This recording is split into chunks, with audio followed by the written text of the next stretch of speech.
আউযুবিল্লাহি মিনাশ শাইতানির রাজিম। বিসমিল্লাহির রহমানির রহিম। শুরু করছি পরম আল্লাহর নামে।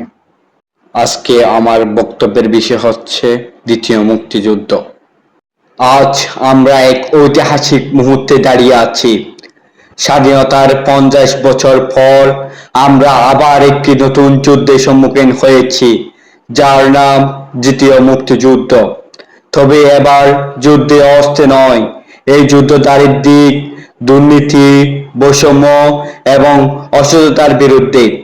আমরা যেভাবে প্রথম মুক্তিযুদ্ধ শত্রুর হাত থেকে আমাদের মাতৃভূমি মুক্ত করেছি, সেভাবে আজ আমাদের দেশকে দুর্নীতিমুক্ত, সমৃদ্ধ এবং উন্নত বাংলাদেশ হিসেবে গড়ে তুলতে হবে।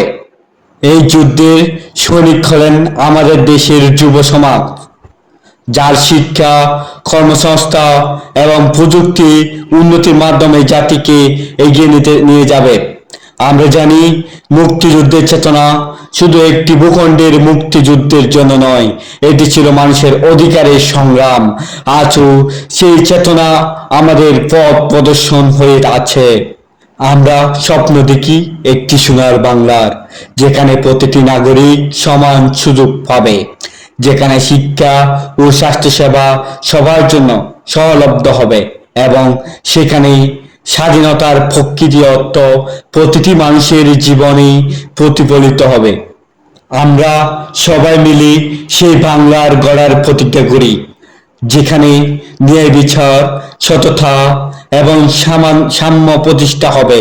দ্বিতীয় মুক্তিযুদ্ধ আমাদের জন্য শুধু একটি সংগ্রামের ডাকে নয়, এটি আমাদের জাতিগত ঐক্য এবং উন্নতির পথ। আসুন আমরা সকলেই এক হয়ে নতুন বাংলাদেশের জন্য এই যুদ্ধে অংশ নিই। আমাদের ভবিষ্যৎ আমাদের হাতে এবং আমরা এই দায়িত্ব গ্রহণ করব। এতক্ষণ সাথে থাকার জন্য সকলকে ধন্যবাদ ও কৃতজ্ঞতা প্রকাশ করি আজকের মতো এখানেই বিদায় নিচ্ছি। আসসালামু আলাইকুম।